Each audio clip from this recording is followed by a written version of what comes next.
Bonjour à tous, j'espère que vous allez bien et bienvenue dans ce Coach Talk dont le cœur de la discussion sera l'analyse du main event de l'UFC qui arrive entre la sensation Jailton Almeida et Derrick Lewis. Comme toujours, je suis accompagné de Aldric. Aldric, comment vas-tu? Bonjour Chris, salut à tous. Très très bien, très très bien. Alors, cet épisode vous est présenté par Golden CBD qui vous offre 30% sur toute leur gamme avec notre code promo FIGHT et vous trouverez un lien en description ou le QR code juste ici.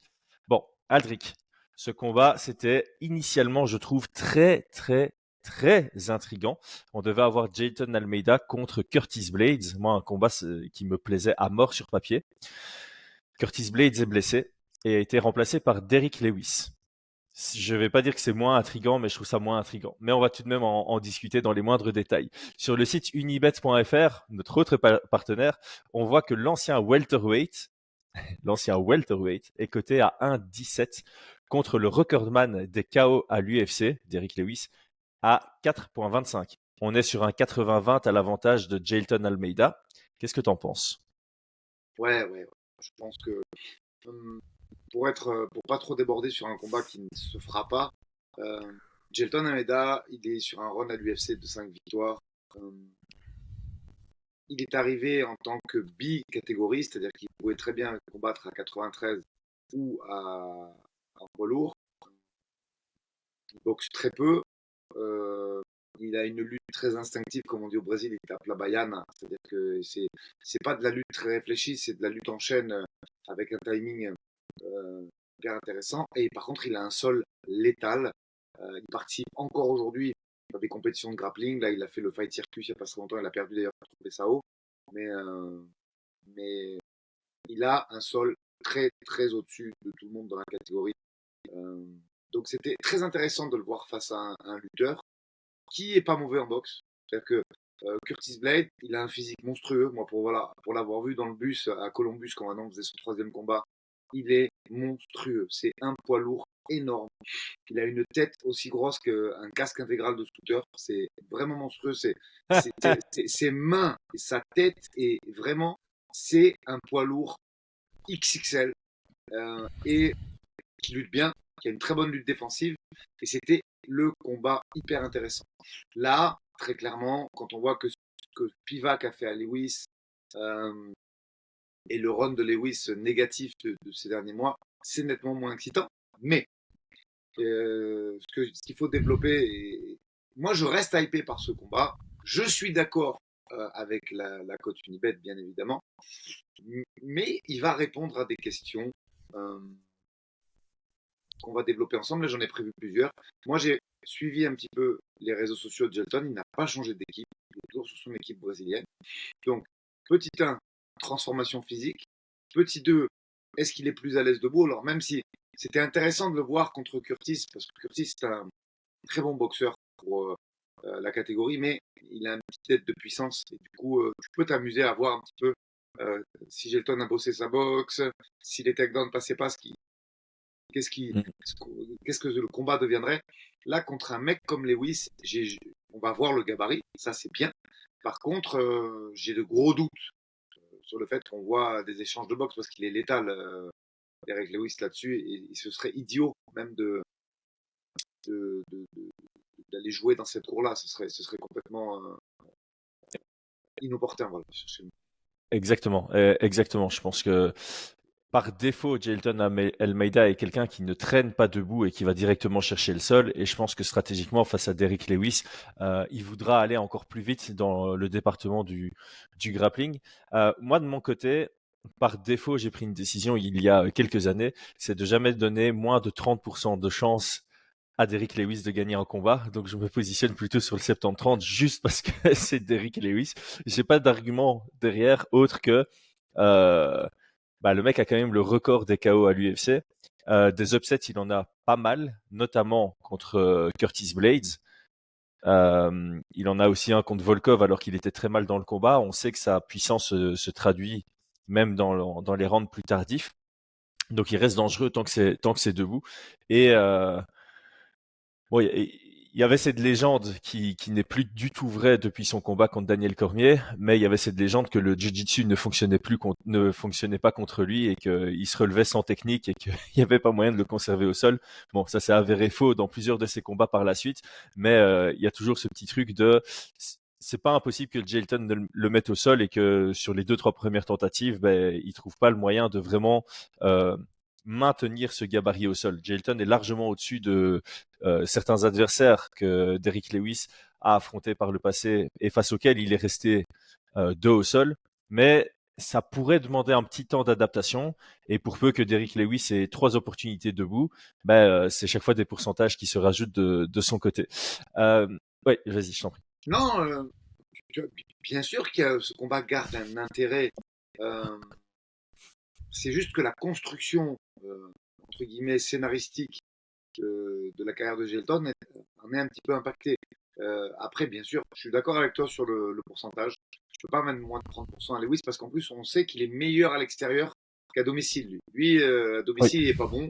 non. Le Texas, ça doit le stresser peut-être. Parce qu'autre chose, là, c'est un climat hyper hostile. Pour ceux qui se rappellent, Brandon Moreno, qui sort de l'amphithéâtre, enfin de stadium, en courant parce qu'on lui jette des boissons pleines, en pleine tête, après son combat contre Deverson Figueiredo. Je parle du Brésil en général, c'est pas tout à fait la même localité, mais c'est le supporter brésilien.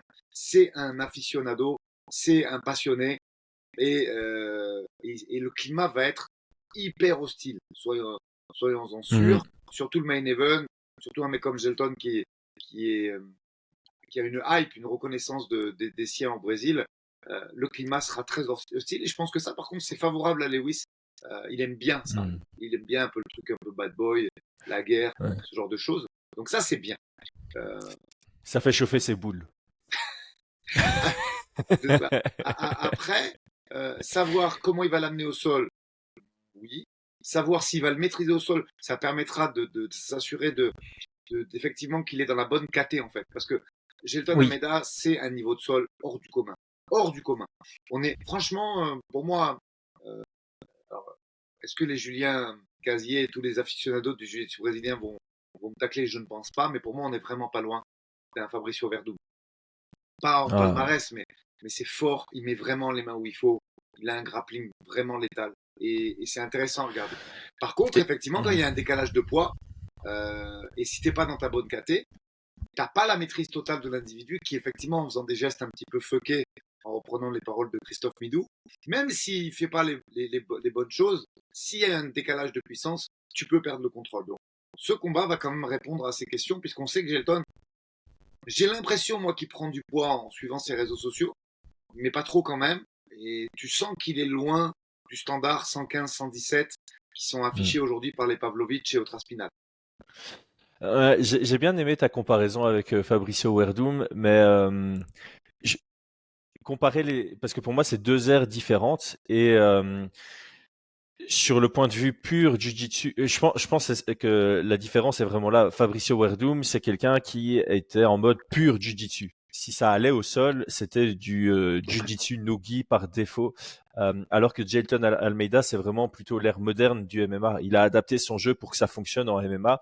Il va beaucoup plus utiliser de ground and pound. Et par conséquent, je mettrais Jailton Almeida même au-dessus de Werdum en grappling MMA. Je vois ce En que tu veux grappling dire. MMA, euh, je pense que ouais, le seul point d'interrogation, voilà, comme on l'a dit en début de podcast, en tout début de carrière, il combattait en welterweight, puis il a fait un long run en middleweight, puis arrivé proche de l'UFC, il est passé en light heavyweight et maintenant il est en poids lourd. Ses deux premiers combats en poids lourd, c'était plutôt un light heavyweight qui voulait pas cut, et maintenant il est en train de prendre du poids. C'est ça. Il faut qu'on voit si sa force suit, si sa capacité à Exact. avoir un grip euh, qui, qui a le niveau de celui d'un poids lourd suit. Et contre Derrick Lewis, je pense que c'est un très très bon test. Mais s'il l'a, je pense qu'il est vraiment parti pour surclasser n'importe quel grappleur qu'on a pu voir par le passé en poids lourd à l'UFC, de par le fait que c'est complètement la nouvelle ère. On pourra plus comparer son style à celui d'un Frank Mir ou d'un Fabricio Verdum de l'époque, parce que eux, ils étaient vraiment en mode ultra focus sur la soumission. Lui, la soumission, c'est son opportunisme après avoir fait son cheminement vers la monte. Et une fois qu'il est en monte, il a vraiment ce truc de j'envoie des frappes. Soit je vais finir comme ça, soit tu vas me tourner le dos. Et quand tu me tournes le dos, c'est fini parce qu'il arrive à glisser son avant-bras en dessous du menton d'une manière qui est absolument spectaculaire. Ouais, puis je pense, j'ai pas fait le calcul totalement, mais en regardant ces fights, t'as 3,5 ou 3,6 frappes effectives par minute. Et je pense que 80, voire 90% de cette quantité est sur du ground and pound. Tu vois, donc Oui, on sait qu'aujourd'hui, il est quand même unidimensionnel, même si sa lutte est bonne, son timing est bon, sa vitesse est exceptionnelle, puisque comme tu le dis, c'est un mec qui, il n'y a pas si longtemps, a fait des matchs de grappling contre Caio Borralho, combat à on va en parler tout 84. à l'heure. Ouais. Donc, euh, c'est un peu, alors je vais être un peu cassant, mais il l'a reconnu lui-même, c'est une trajectoire physique un peu à la Alistair Overeem avec le dopage en moins. C'est-à-dire qu'Alistair, en se dopant, il l'a reconnu, hein, je veux dire, je suis pas en train d'accuser, il a été suspendu pour ça, il l'a reconnu, Alistair, on le voit aujourd'hui, il a repris son poids normal, puisque pour l'avoir croisé sur un gala il n'y a pas très longtemps, il doit être aux alentours des 88-90 kilos aujourd'hui. Donc voilà, c'est des gens qui ont commencé à 77. Bon, ils ne pesaient pas à 77, à mon avis.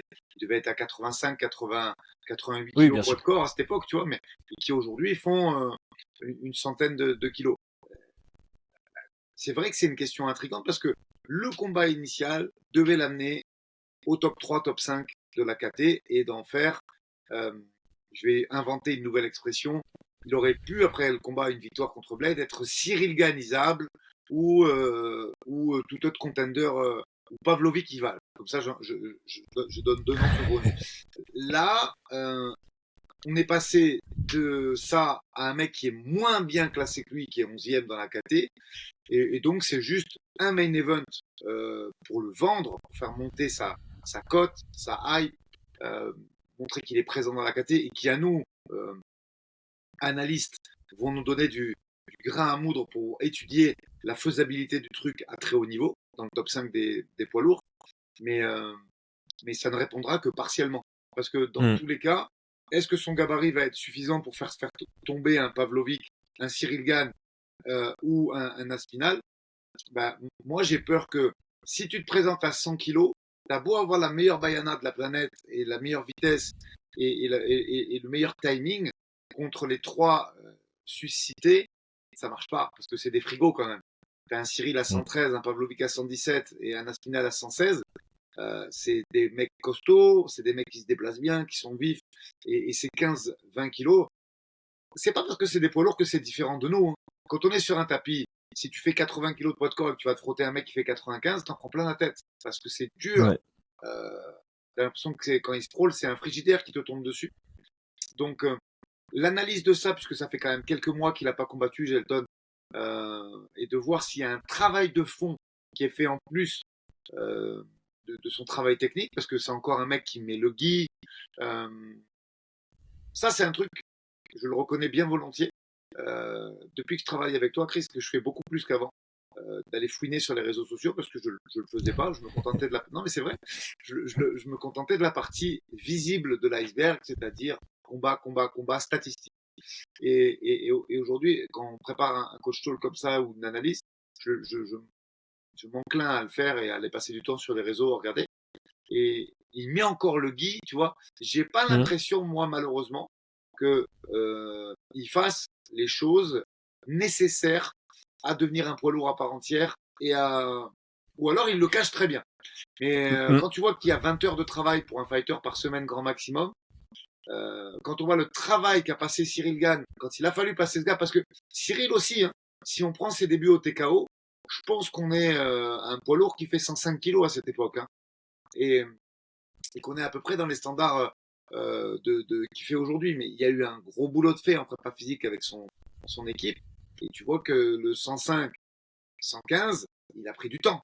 Je pense qu'on peut presque dire qu'il a pris 2 ans et demi, 3 ans, tu vois. Donc, j'ai pas l'impression, moi, que ce travail-là est fait, et encore moins le travail pour progresser en striking.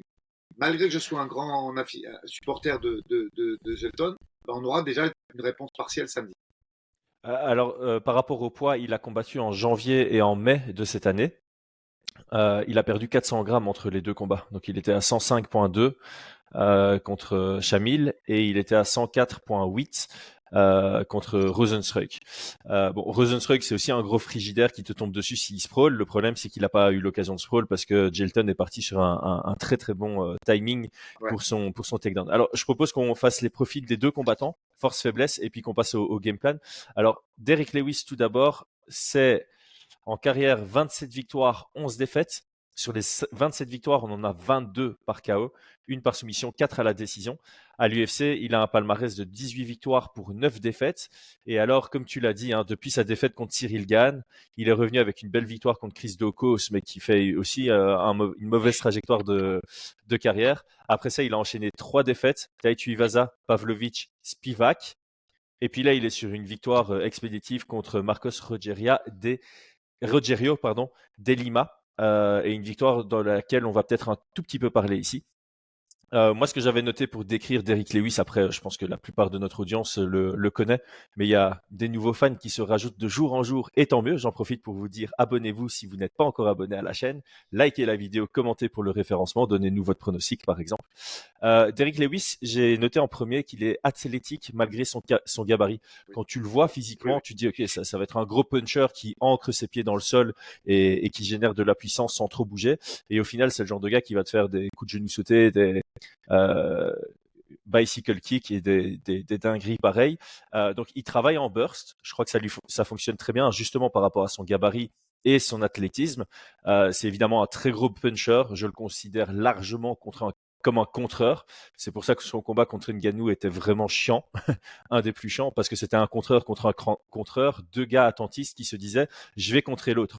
Mais quand les deux se disent « je vais contrer l'autre », il y a personne qui engage et ça donne ce combat-là. J'ai noté aussi que sa puissance était présente dans le 3e round, référence à son combat contre Alexander Volkov. Bon, c'est Volkov qui a été complètement idiot sur ce combat, sur la fin de ce combat, mais voilà, cela n'empêche que ça prouve que la puissance de Derrick Lewis reste. Et alors, dans les axes d'amélioration, il est passif. Il est beaucoup trop dans l'attente. Il feinte pas pour créer des réactions chez l'adversaire pour pouvoir les contrer. C'est vraiment quelqu'un qui attend, tout simplement, qu'il y ait quelque chose pour pouvoir capitaliser dessus. De temps en temps, il va exploser en initiation, mais c'est plutôt rare. Je le trouve assez ouvert dans les échanges. De par sa puissance, il part du principe que les gens voudront pas échanger avec lui. Mais quand les gens osent échanger avec lui, ça se retourne contre lui. Référence à Pavlovich, référence à Tuivasa. Et alors, il est peu technique en lutte et en grappling. Techniquement, il y a rien. C'est vraiment, enfin rien, c'est un grand mot. Ça reste quelqu'un qui est à l'UFC, mais t'as raison. voilà, c'est instinctif et ça reste logique. Il fait des choses qui sont logiques et avec un objectif fixé, c'est ne pas me faire soumettre, ne pas laisser mon adversaire passer une position et tenter de me relever. Mais il n'y a pas les techniques qui vont avec. C'est vraiment très basique, très simple, très. Je fonce vers la porte qu'on m'ouvre et je pense que du coup, on peut facilement lui tendre des pièges. Et je pense que Jailton Almeida, c'est là où il a vraiment son chemin vers la victoire, c'est laisser une porte ouverte pour capitaliser sur l'ouverture que ça crée. On est bon là-dessus? Juste, d'ailleurs, je sais pas ce que tu en as pensé, mais je l'ai trouvé un poil plus athlétique, moi, son dernier combat. J'ai l'impression qu'il a Oui, perdu du gras. Ça, il y a que la balance qui peut le dire, hein, mais j'avais l'impression qu'il était plus athlétique et qu'il avait perdu du gras, notamment au niveau du ventre. il y a eu, je crois qu'il y a eu un moment dans sa carrière, je pense que c'est après sa défaite contre Daniel Cormier, où il avait dit qu'il allait bosser sur son cardio et son combat d'après, attends, donc contre Daniel Cormier, il a dit qu'il allait bosser sur son cardio. Après, il a combattu contre Junior Dos Santos, il a perdu et puis il a enchaîné ses 4 victoires, dont celle contre Blades. Et je pense qu'à ce moment-là, on a vu un renouveau chez Derrick Lewis et c'est pas impossible que là, après 3 défaites d'affilée, il ait cherché à réinventer son jeu. Parce que ça reste quelqu'un qui réfléchit quand même. Hein. C'est pas, il est pas là pour rien. De toute Alors façon, oui, il a. il va pas partir après ça parce que ça, je pense que c'est quand même une star de l'UFC et que le PFL serait content de le prendre. Mais si ça perd, il est déjà 11e. Ben, il reste plus que, alors je vais pas dire des money fights parce qu'en poids lourd, il y a malheureusement le roadster n'est pas assez conséquent pour qu'on puisse parler de money fight, mais il va être quoi, gardien du top 15. Je pense que en cas de défaite là au Brésil, il va lui rester peut-être 2, 3 combats à faire parce qu'il s'en sépare. Je doute qu'il s'en sépare tout de suite parce qu'il est encore quand même bankable. Ils ont quand même Mhm. construit, ils ont quand même construit la machine UFC autour de ce mec-là. Combien de main events a-t-il fait? Combien Euh, il, sa il- mimique comme ça, là et tout, il est hyper il a connu le aux record des États-Unis. KO, hein. Il a le Donc, record des KO à l'UFC et l'UFC, ils aiment bien ça. Donc ouais, c'est je ça. pense qu'ils vont le garder. Mais contre En- qui, quoi? Tu le mets après, tu sais, c'est compliqué. Il est quoi, gardien du top 15? C'est galère. Parce que là, s'il perd là, il va passer quoi, 12 ou 13 minimum? Parce que t'es 11, ouais. tu perds contre le 10. Ah, il va arriver où il va flirter avec le top 15. C'est galère, hein. Là, s'il gagne pas, lui, moi, je pense qu'il va pas Ah, gagner, hein, vous l'avez tous compris. Mais d'un point de vue gestion de carrière, fin de la carrière d'ailleurs, il reste pas de, il reste pas grand chose à faire. bah, tu le mets contre Rozenstruik. Je crois qu'ils se sont jamais affrontés. C'est assez marrant, ça tient. Ouais, je crois aussi.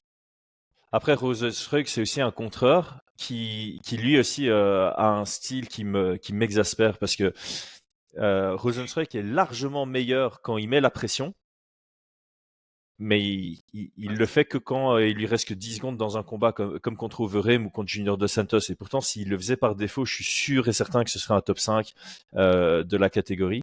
Et donc, on pourrait avoir un Derrick Lewis contre Rozenstruik. Je Ouais, crois que ouais, c'est ouais, le combat qu'il leur reste. Le perdant quitte l'UFC. je suis Euh, d'accord. mais ça risque d'être plus ennuyeux que ce qu'on peut croire. L'UFC va vendre ça comme deux machines de chaos qui s'affrontent, comme ils avaient fait comme pour Ngannou Toi, Lewis. contre Lewis, mais ça risque de plus nous décevoir qu'autre chose. Du côté de Jailton Almeida, pour faire un petit tour d'horizon, donc lui, son palmarès est à 19 victoires, 2 défaites, 7 victoires par KO, 12 par soumission, 0 à la décision. Comme tu l'as dit, il est rentré par le Contender Series et ensuite il a enchaîné 5 victoires à l'UFC, dont les deux derniers, ouais, les deux et demi derrière, ah non, les quatre dernières en poids lourd en fait. Parker, Oui. c'était en poids lourd. Ensuite, Turkali, c'était en catchweight à 99 Si je dis kilos. pas de bêtises, il a fait le Dana White Contender et le premier combat à 93. De C'est tête, ça, hein, n'a pas c'est contre ça. son. Mais c'est le physique. C'est-à-dire que même s'il était Mm. en poids lourd, tu sentais qu'il pouvait redescendre si le besoin s'en présentait, tu vois. Là, je pense que. Je sais pas trop, en fait. Moi, je vois pas une très grosse évolution physique Mm. depuis ce run. Et Mais c'est quand même. Maintenant, on parle de. En fait, il s'est passé quasiment le même temps que Cyril Gane entre le TKO et le combat contre Francis, tu vois. Il s'est ouais, passé quasiment 3 piges, tu vois. Et c'est là que moi, la hype ne redescend pas. J'aime bien ce combattant. Il amène quelque chose de nouveau dans la KT parce qu'il n'y a pas de peu, en tout cas, de grappleur létal dans cette KT à part Aspinal, qui est beaucoup plus complet. Mais j'ai du mal à voir un travailleur accompli. Parce que tu sais, c'est facile de cracher sur Cyril, de dire les combats. Moi, je reste conscient et admiratif même du travail qu'il a fait ce mec-là pour arriver là-haut parce que il a pris 10 kills quasiment, tu vois, dans sa carrière et c'est ça qui lui a permis parce qu'il y a une question de gabarit dans cette catégorie. C'est fini. Tu parlais de l'ère Verdum, Mir et tout ça. C'est fini l'ère où tu pouvais faire 100 kilos comme Randy Couture et être champion poids lourd. Euh, mm. D'ailleurs, c'est là que tu vois un petit peu le décalage entre boxe anglaise et, et MMA. MMA. Mm. Euh, tu l'époque Tyson, pareil, qui faisait 100 kilos, elle s'est arrêtée bien avant. Parce que la problématique du poids est arrivée avec des mecs. Alors, tu avais Tyson et tu avais Holyfield qui était effectivement quasiment le même gap, sauf qu'Holyfield a fait l'effort de combattre en mi-lourd et pas Tyson. Et après, tu as vu l'arrivée des frigidaires beaucoup plus tôt en boxe anglaise qu'en MMA. C'est-à-dire que des mecs comme Evander, Lennox Lewis, pardon, Riddick Bowe, qui avaient des très gros gabarits en anglaise, euh, sont arrivés plus tôt. En MMA, ça a commencé à arriver avec Brock un petit peu. Mir, Brock, c'était costaud, tu vois, mais peu mobile. Et encore, hein, parce que tu as Velasquez qui a roulé sur Ça, Brock. mais parce qu'ils Et étaient, Velasquez ils n'était étaient pas un pas complets. 120, hein. Ils étaient pas complets, ils étaient C'est ça, c'est pas. ça. T'avais quand même des gabarits. Tim Sylvia, c'est un énorme gabarit qui combat encore. Tu sais, qu'il vient de combattre le mec là, il y a pas très longtemps. Il doit avoir plus de 50 balais, c'est une folie. Mais c'était quand même, je vais pas dire des frics, des animaux de foire, mais c'était pas des athlètes accomplis. Aujourd'hui, Mm. par contre, depuis, qu'est-ce qu'on pourrait dire, depuis 2017, 2016, 2017, t'as quand même des gabarits importants en poids lourd, mobile, et le fait de ne faire que 105 kilos, c'est un handicap. Tu peux pas dire Ouais. c'est un mec mobile, c'est un mec rapide. À haut niveau, c'est un handicap.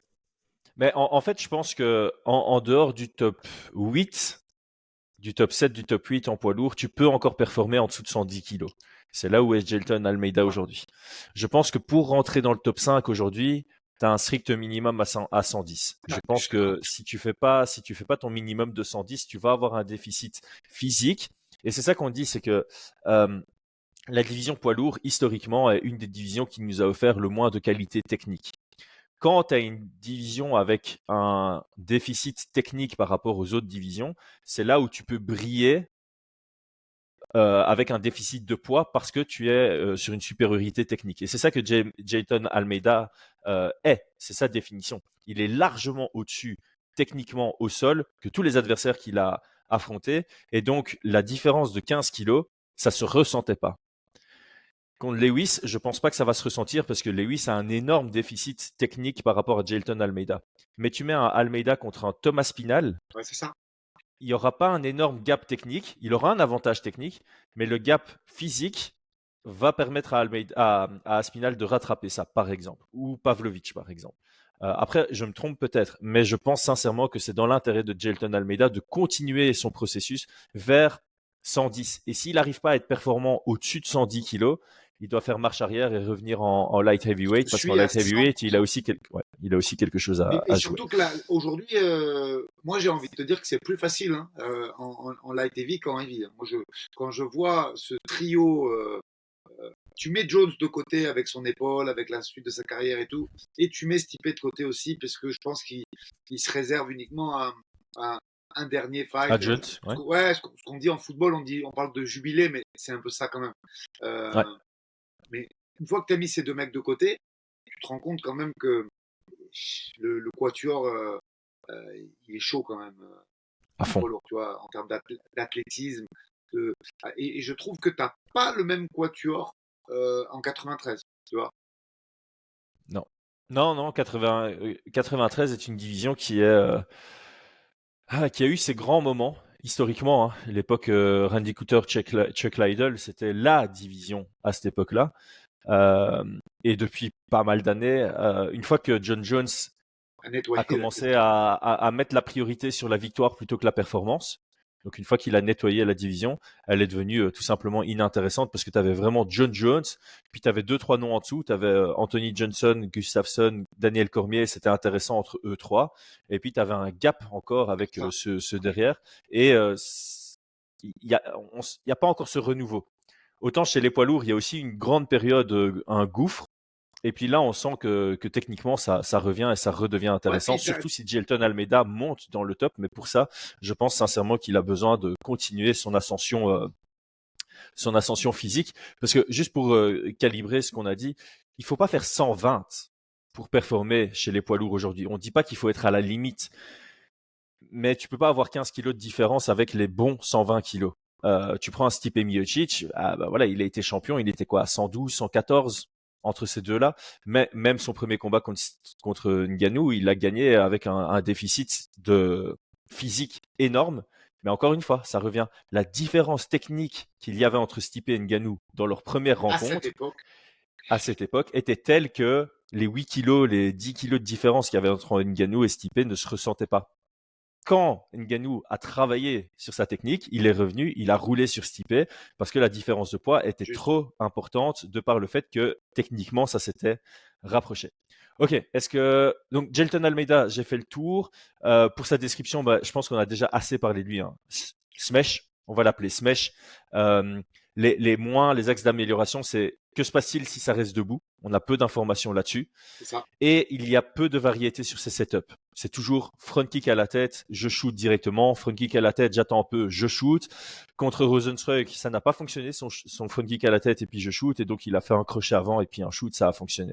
Euh, Son axe d'amélioration, c'est de travailler ses setups. Parce que, bon, après, c'est ce que je dis tout le temps, on change pas une équipe qui gagne. Pour l'instant, ça fonctionne, Non, donc puis autant continuer, mais il un jour, il a, va se faire élire. il a cette qualité qui n'est même pas une qualité technique, ni tu sais, il a le timing. Il faut quand même Ouais, reconnaître ça. Euh, c'est vraiment le fier représentant du combattant brésilien, surtout ces mecs-là qui combattaient dans les années 2000, 2010, les Fabricio Nascimento. les Paolo Filio, tout ça. Il a un timing de fou.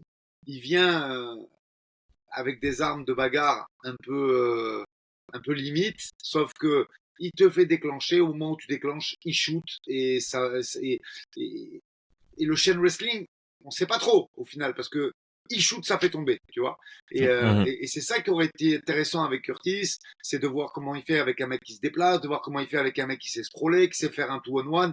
Et on aurait vu voir s'il y a, parce qu'il y a quand même, il y a une lutte en chaîne intéressante. Est-ce qu'il attaque les jambes en deuxième intention quand ça scroll? Il y a un niveau de jiu-jitsu très, très, très élevé. Donc, mais pour l'instant, on n'a pas les réponses. Donc voilà. Non. Gabarit On, en 1.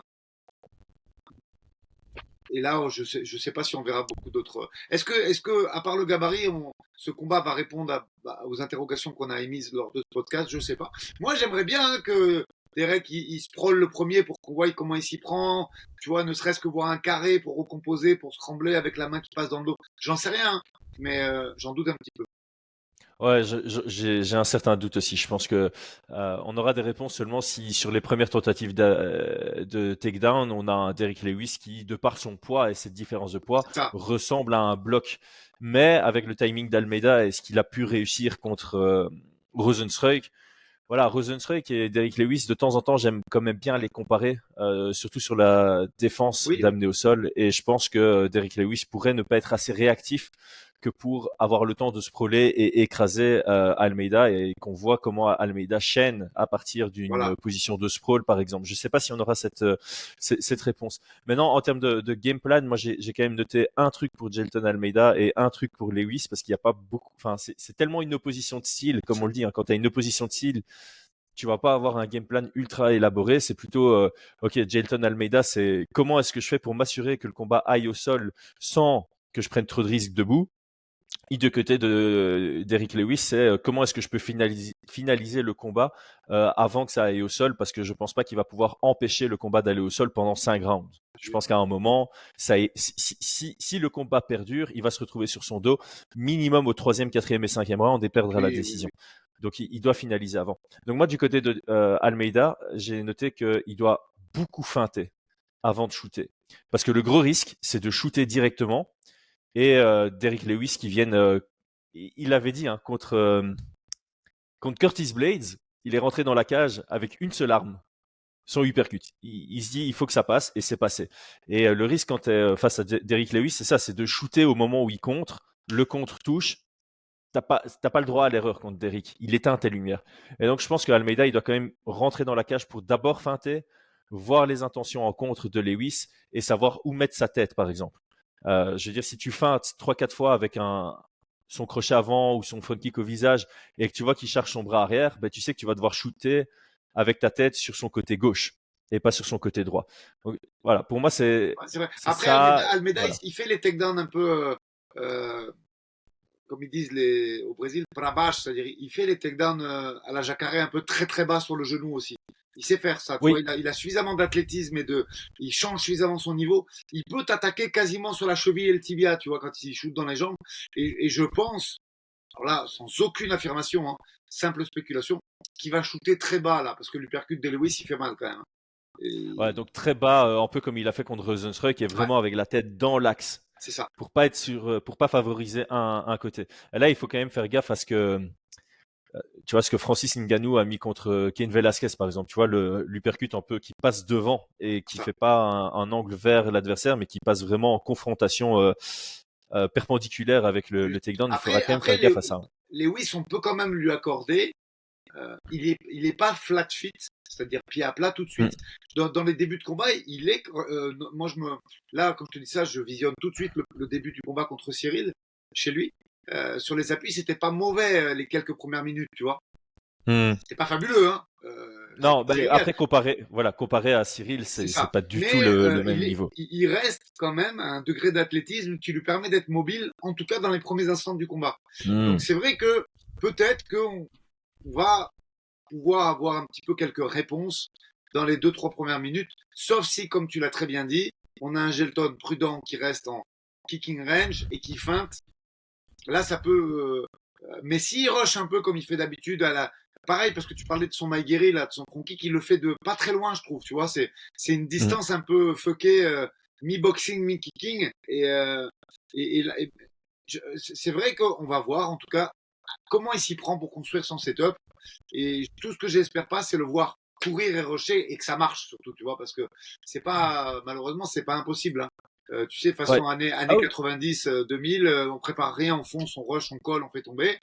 Euh, J'espère Ça qu'il y peut aura. fonctionner, mais Voilà. c'est plus risqué que de setup. C'est ça qui est important pour tout le monde de comprendre, c'est que il peut faire ça et ça va peut-être passer, mais c'est là où il y a le moins de chances que ça passe. Et il y a plus de chances avec un nouveau setup qui pourrait fonctionner. Comme un Euh, combattant français où on dit bah, j'espère voir ça, moi j'avoue avoir de la. C'est pas de la sympathie, hein. C'est j'aimerais qu'on puisse rajouter une personne de plus à cette catégorie poids lourd, à ce casting poids lourd, parce que le top 15, allez, on a toujours, on dit toujours qu'on est très honnête avec notre audimat, avec les gens qui nous font confiance et qui nous écoutent.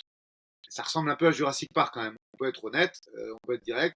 Il y a des prospects que je suis, moi, du Dana White Contender et qui sont aujourd'hui 20, 25 UFC qui sont intéressants, vraiment. Quelques Brésiliens notamment. Il y a des mecs intéressants qui montent petit à petit, mais il y a quand même un cimetière de pachydermes non mobiles, dégueulasses et qui sont pas bons. Et c'est vrai que te dire aujourd'hui, bah voilà, on rajoute, c'est bon, il a passé le test, on rajoute mhm. une personne dans ce casting hyper intéressant de ces 5-6 mecs capables de nous divertir et de nous faire vibrer dans cette catégorie reine, ça ferait plaisir. Mais pour ça, À il fond. faut voir un truc un peu chiné, tu vois. Mm. Feinte, loin, près, je feinte, je touche avec ma boxe ou avec mes kicks, j'attends que ça remise derrière, je fais tomber, je finalise en ayant mis 10, 12, 10 15 coups en grand and pound. Là, je te dis, Chris, ok, là on a un prospect lourd, il peut faire ça à tout le monde parce que ce mec-là, il est létal. Mais c'est vrai que si c'est un peu rocher, tu sais que à Spinal, il va rigoler sur ça. Ouais. Ouais, je suis d'accord, ça fait partie de mes préférences aussi, c'est de voir un Almeida qui arrive plutôt vers les 108 kilos, tu vois, que ça reste organique. Ouais, Je pense voilà. que s'il passe de 104,8 à 108 en 6 mois, Secret Juice. ouais, c'est ça me semble pas exagéré, tu vois, ça me semble naturel et ça permet aussi de s'habituer à chaque étape Ouais. de sa transformation. Et en plus de ça, avec un aspect peut-être stratégique en mode voilà, on sait que c'est notre Khamzat poids lourd, c'est notre Nurmagomedov poids lourd, c'est le mec qui vient pour imposer son style.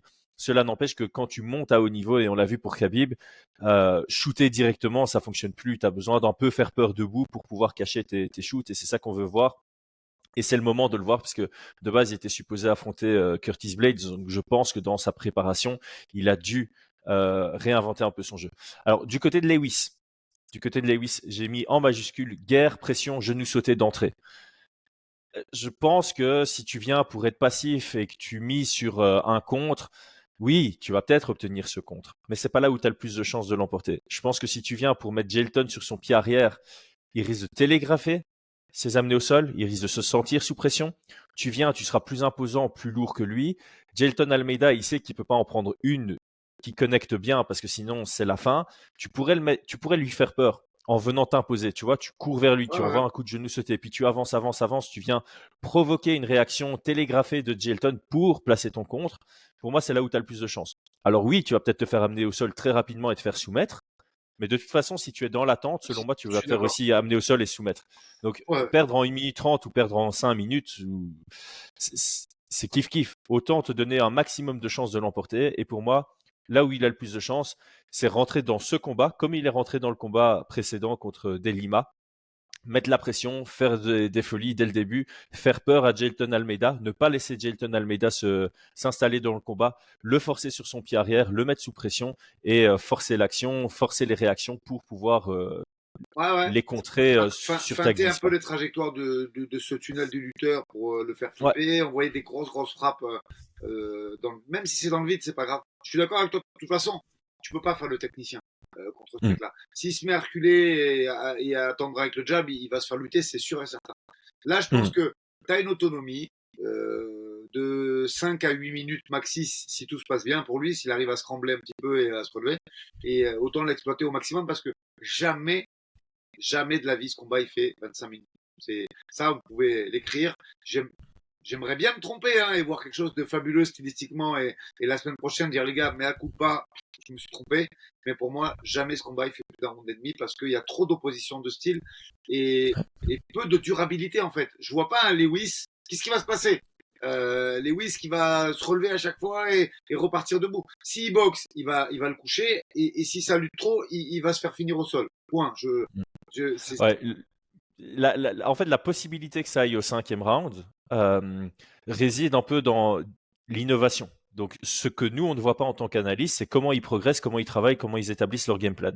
Si on a Almeida qui parvient à mettre au sol le premier round, mais un Derrick Lewis qui défend très bien, et Almeida qui commence à fatiguer, et qu'il arrive à mettre au sol au deuxième, mais qu'il est trop fatigué pour finaliser. À partir du troisième, il Oui. a du mal à shooter, il ose plus parce qu'il se sent plus explosif, et que Derrick Lewis, à partir du troisième, reste aussi dans l'attente en disant je vais le contrer, et puis que le combat s'aplatit complètement dû à la fatigue.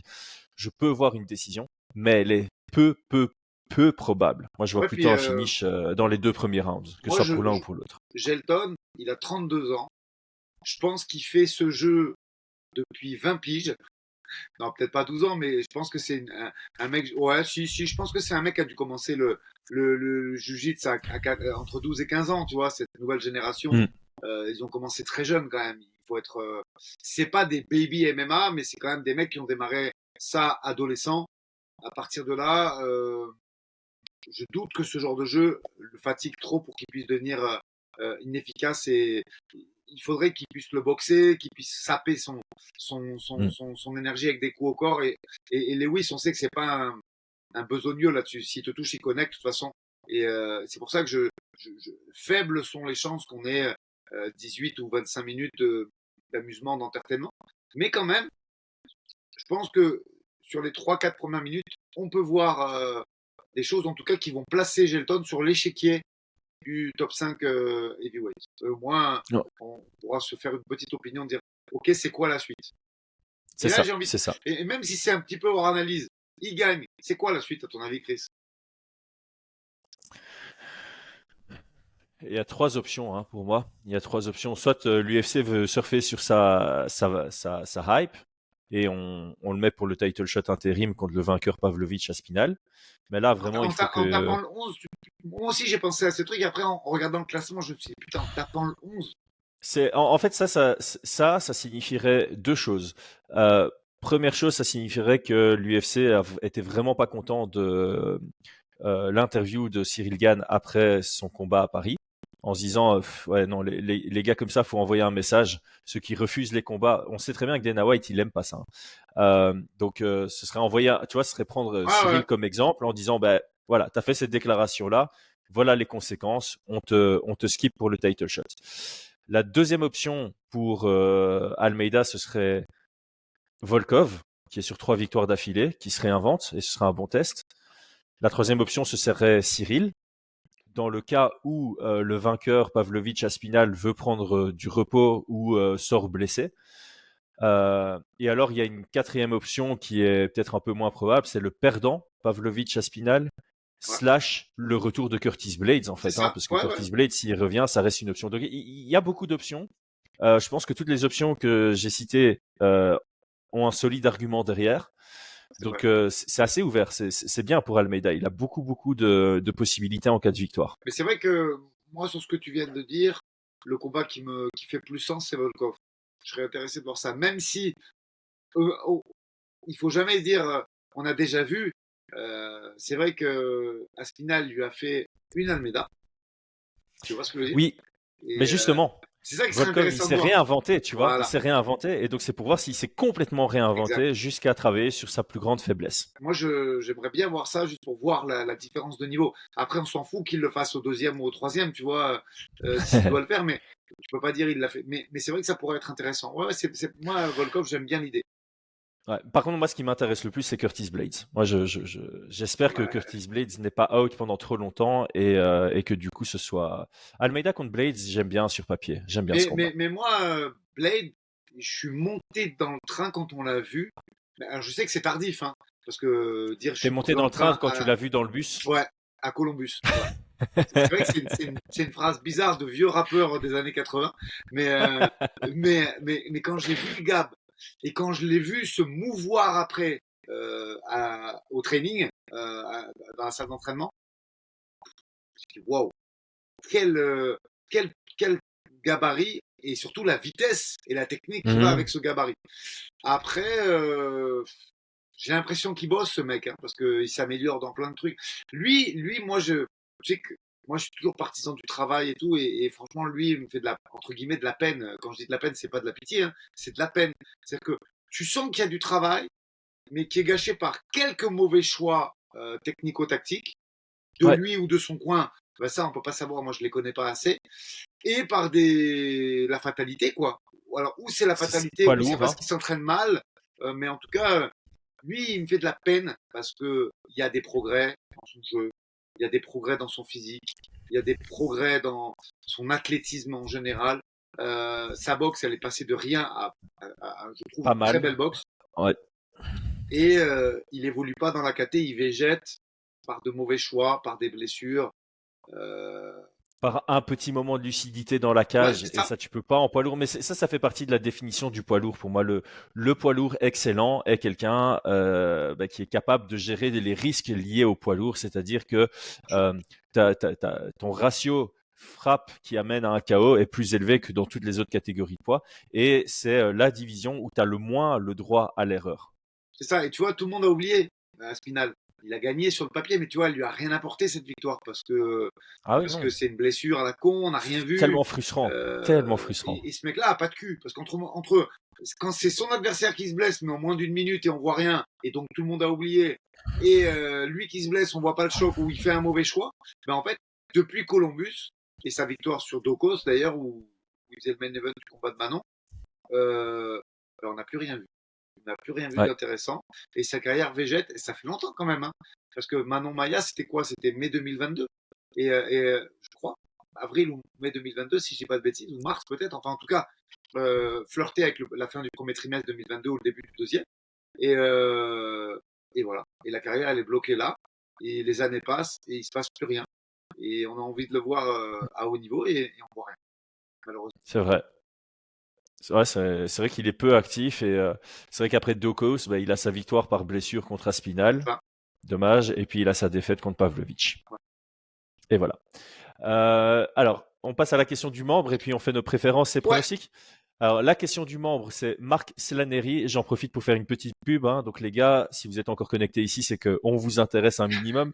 Euh, Il est possible de rejoindre la chaîne en tant que membre, donc contre une petite partie financière qui commence à 1 € par mois. Et ça vous donne des avantages, notamment on répond de manière exhaustive à vos commentaires, on prend vos questions pendant les podcasts, il y a des vidéos exclusives, etc., etc. Je vous laisse découvrir ça. Et merci à tous ceux qui nous supportent financièrement. Donc, on va faire ça très rapidement. Je pense que tu dois aller donner cours. Donc, la non, question mais de Marc tranquille, tranquille. Slanery, c'est je m'interroge sur l'intérêt sportif de cet événement. Est-il possible d'avoir des éléments pour nous motiver sur cette UFC? Alors moi j'ai préparé les réponses, donc j'ai plutôt donné mes réponses et je vais te laisser alimenter tout ça. Donc le premier point, je pense qu'on en a parlé pendant 45 minutes, Jailton Almeida vers le titre ou KO highlight en surprise de Derrick Lewis. Dans tous les cas, le main event va nous intéresser, que ce soit pour les enjeux sportifs pour la suite de Jailton Almeida ou juste pour nous faire sauter de notre siège parce qu'on a de nouveau on aurait le 15e KO à l'UFC de Derrick Lewis. Donc ça, je pense qu'on a assez discuté. Deuxième point que j'ai noté, c'est pour les fans de grappling. Donc, les fans de grappling, on a Jailton Almeida, on a Caio Borralho sur la carte et on a Rodolfo Vieira. Donc on a trois Brésiliens de très très haut niveau pour le sol. Caio Borralho, il a 14 victoires, une défaite. C'est le mix. Retenez ce nom. Ouais, Retenez ce nom. c'est Lyoto Machida et Demian Maia qui ont eu un enfant. Je sais pas si tu es d'accord avec cette description. Debout, il fait penser à Machida. Au sol, il fait penser, bah, il s'entraîne avec Demian Maia. Et d'ailleurs, il a affronté Jailton Almeida en grappling et c'est une égalité. Ouais, ouais. Ça a été départagé par Très, très fort. à overtime. C'était un très très chouette combat. Donc Rodolfo Vieira, évidemment, très très très très gros grappleur, un des grappleurs qui a le plus long et étendu pédigré, résultat dans une carrière de grappling avant de transiter vers le MMA. Il a un peu perdu de sa hype quand il s'est fait soumettre par André Muniz, mais ça reste un très bon grappleur. En troisième point, Bah, il y a les frères Bonfim, qu'on connaît bien grâce à Benoît Saint-Denis. Et il y en a un des deux qui est contre Nicolas Dalby, que j'aime beaucoup. Un style karaté actif. Donc je crois que ça va être un très beau combat. Et puis les Bonfim, ça apporte quelque chose toujours à une carte. Et le dernier point que j'ai noté, Rikat Fakhretdinov, qui combat contre Eliseu Zaleski dos Santos, qu'on connaît aussi grâce à Benoît Saint-Denis, mais qu'on connaissait déjà bien avant. Et ce combat-là est assez spectaculaire sur papier. Un gros striker contre un bon lutteur, ça devrait être assez sympathique. Donc la carte est plutôt pas mal. Hein. Je sais pas ce que toi tu en penses dans l'ensemble. Comment il s'appelle notre abonné? Marc? Rikat Non, Fakhretdinov. non, non, non, Ah non, notre Marc Slanery, pardon. Marc, Marc c'est ça, Slanery, Marc. le membre. Marc, c'est une dinguerie, vraiment, hein. Je dis pas ça. Si tu regardes bien, il y a beaucoup de prospects invaincus. Dès la prélim, euh, euh, les frères Bonfim, euh, moi je trouve toujours des choses intéressantes à voir, même sur le MMA féminin. Quand tu vois la petite Eduarda Moura qui va prendre Montserrat, la mexicaine qui a 9-0, le Victor Petrino qui a combattu également à l'UA Warrior qui arrive avec un run à 9-0 en light heavyweight, donc intéressant dans une catégorie où il y a peu ou pas de prospects de rising star ou de futurs contenders. C'est-à-dire le mec il arrive, il a un 9-0 clair, net, et ils lui mettent l'ancien, je crois que c'est l'ancien, je vais cliquer, mais il me semble que Modesta, c'est l'ancien champion du Cage Warrior, si je dis pas de bêtises. Oui, Je oui, vérifie oui, oui. ça Bah, oui, c'est les gens le connaissent plutôt parce que c'est celui qui a perdu contre Khalil Rountree avec l'oblique kick méga ça. violent. Mais on va avoir. Voilà, il roule sur Modestas, tu dis, wow, 10-0, il vient de rouler sur l'ancien champion du catch, ok, à voir contre éventuellement un prospect de la KT, un top 15, donc Oumar, ouais, ouais, ouais, à suivre de près pour Oumar Sy aussi. Hein. c'est ça. Mais c'est vrai qu'après, Eliseu, Fakhretdinov, je veux dire, il faut pas cligner des yeux. Ils vont se pulvériser. Mais vraiment, Hmm. moi, je suis très hypé par cette carte parce qu'elle allie non solide. Premier combat de la carte, Marc. Premier combat de la carte, Marc Diaquez, qui ouvre contre Oui. pareil, un Brésilien, Fernandez. Cette carte est dingue, vraiment. Je veux dire, c'est une carte où, en plus, les Brésiliens au Brésil, on sait ce que ça représente pour eux. C'est la mère patrie, c'est l'envie de briller, c'est l'agressivité. Donc, je pense que du début à la fin, il faut regarder cette carte et qu'elle va nous régaler. Très sincèrement, je me suis pas trop attardé sur la suite, mais il y a quand même des trucs sympas. Il y a des Brésil-Brésil. Il y a les frères Bonfim. Pareil, Vince Pichel, pas mal. C'était un adversaire qui était prévu pour Benoît, je crois, initialement aussi, non? Ouais, ouais, la carte a été construite autour de Benoît. Il faut que Benoît soit le centre, comme ça tous les Français savent qui est qui et sont intéressés par regarder. Euh, pour revenir sur Caio Borralho, pareil. Caio Borralho, on aurait presque pu faire une preview parce que Abus sur 3 rounds, Oui, c'est contre danger. Abus Magomedov qu'on Et connaît oui, bien aussi grâce à Sean Strickland, évidemment. Ouais. alors là, je fais un exercice sans vérification, mais moi, il me semble qu'il a pris le premier round contre Sean. Ah oui, oui, il prend le premier. Hein. Il faut regarder la Il carte prend des le juges, je me premier, suis mais c'est quasiment c'est- sûr. c'est- c'est à cause de ça qu'il perd aussi. C'est à cause de ça qu'il perd. On a vu un niveau, alors, bien évidemment, ne vendons pas le truc trop. Abu n'a pas le niveau aujourd'hui d'un Strickland et il s'est fait rouler dessus, ok, mais c'est quelqu'un de solide. Et Caio, là, on a un test. Moi, j'ai envie de le voir et je suis sûr qu'on va le voir arriver dans cette KT en force. Euh, KT qui bouge. Là, par contre, c'est magnifique. Depuis cette KT 84, il y a beaucoup de prospects. On a envie de voir plein de match-ups différents. Et moi, j'ai envie de voir Caio Borralho et Abus, ça reste quand même très solide debout. Euh, et Ouais. on va voir ce qui va se passer. C'est super intéressant. Voilà. Après, Dalby Bonfim. Oui, c'est ça. Nicolas Dalby contre l'autre frère Bonfim. Très intéressant. Nicolas Dalby, ancien champion du Cage Warrior. Très solide debout. Une guerre. Ça va être une guerre Bon totale. karatéka, ouais. C'est vraiment sympa. Donc, Ouais. cet event est construit autour de la violence et de l'agressivité. Marc, regarde, Ouais. prends ce qu'il faut, des Red Bull, regarde ce truc-là parce que je te garantis, on en reparle la semaine prochaine, on débriefera un peu l'event si vous voulez avec plaisir. Mais moi, je pense que cet event. Alors, Marc, pour terminer sur sa question, d'un point de vue sportif, effectivement, ça ne va pas bouleverser l'échiquier des title shots et des comment dire Et même le ranking top 15 des différentes KT ne va pas être considérablement impacté par Saint-Even. Ça, c'est vrai. Mais ça va placer des prospects sur leur route. À part effectivement en poids lourd, où là, ça peut répondre à des affirmations sur la suite. Pour le reste, c'est des gars qui sont top 20, top 25, qui vont placer leur route et continuer à avancer vers le top 15 de leur KT. Et quand même, il y a matière à se régaler pendant cet événement. Moi, en tout cas, je suis très hypé et je vais le regarder avec un intérêt proche de l'UFC Paris, sincèrement. Parce que y a beaucoup d'athlètes que j'ai envie de voir et qui m'interrogent et qui me hype beaucoup. J'ai le RH de l'UFC qui vient de m'envoyer un message pour dire qu'ils ont envie de te recruter comme marketing manager francophone. C'était très bien vendu. Ok, merci d'avoir bien vendu cette carte et je t'avoue que au début je me posais des questions parce qu'on avait une vue que sur le main event et quand j'ai regardé à quoi ressemblait la carte, ça m'a vraiment motivé aussi. Donc on est aligné là-dessus et on finit sur les pronos et préférences. Moi je vais vite passer au travers du mien. Mon pronostic c'est Almeida par soumission dans le deuxième round. Je pense qu'il va mettre un peu plus de temps à oser shooter et que ça risque d'être trop tard dans le premier round, mais qu'il va se rendre compte que il a son chemin vers la victoire comme ça évidemment et que ce sera dans la deuxième reprise et c'est ma préférence aussi.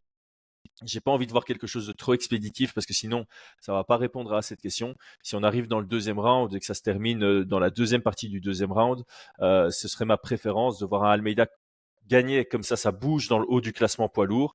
J'ai pas envie de voir un Derrick éteindre un prospect et voilà, si c'est dans la deuxième partie du deuxième round, ben on a au moins quelques réponses à nos questions et ça, par conséquent, c'est ma préférence. De ton côté? J'ai bien aimé ta première phrase et on va finir ce podcast sur ta première phrase du début. Il y a un pourcentage très élevé, ouais, peut-être 30%, qu'il se fasse éteindre parce que tout le monde peut se faire éteindre contre Derek. Ma préférence, c'est la même que la tienne. J'aimerais que Almeida gagne parce que j'ai envie de voir un Final Five avec les extraordinaires athlètes qu'on a cités précédemment, les Pavlovich, les Galnes, les compagnies, et Blade. Je pense qu'il va le violer dans le premier round. Et quand je dis violer, c'est pas du tout un manque de respect, hein, mais je pense que malheureusement, je suis quasiment certain que le premier takedown va marcher et qu'il ne se relèvera pas. Mais j'aimerais beaucoup voir 5, 7, 6 minutes de travail. Donc, comme ton pronostic me plaît et me sied beaucoup parce que j'aimerais le voir un peu posé et pouvoir voir qu'il est capable de se déplacer, de feinter sur. Mais j'ai un gros doute et je pense que le premier takedown va marcher, qui ne sera pas forcément hyper setupé, mais que ce sera fatal. Voilà ce que Et que ce sera fatal, ouais, le début de la fin. C'est plus probable, ouais, je pense que c'est extrêmement probable que ça fonctionne comme ça et que ça aille très vite vers le finish. D'ailleurs, c'est comme ça que ça s'était passé pour, mince, j'ai plus d'Eric Lewis ouvert ici. Attends. Contre Sergei Spivak, ouais, c'était au premier round aussi. Hein. Ouais. Ouais. Après, c'est vrai, pour nuancer un peu le propos, que c'est plus facile de sprawler sur un mec qui take down de loin à la Baiana brésilienne que sur un mec comme Spivak qui fait des hanchés, des trucs comme ça. C'est plus difficile. Ouais. Je dis pas ça pour essayer de trouver de l'intérêt, mais un mec comme Spivak, quand il lutte, c'est compliqué parce que on n'a pas l'habitude de ces fauchages internes, externes, de ces hanchés. Et c'est plus facile pour Lewis de sprawler. Mais malgré tout, je reste sur ce que j'ai dit. Ouais, nickel, parfait, on a fait le tour. Aldric, un tout grand merci. On en profite pour rappeler, merci à Golden CBD de supporter ce podcast. Le lien en description. Avec le code promo FIGHT, ça fait moins 30%. Aldric, belle journée. Et nous, on se retrouve dimanche pour faire un récap de ce combat, justement. À très vite, à bientôt.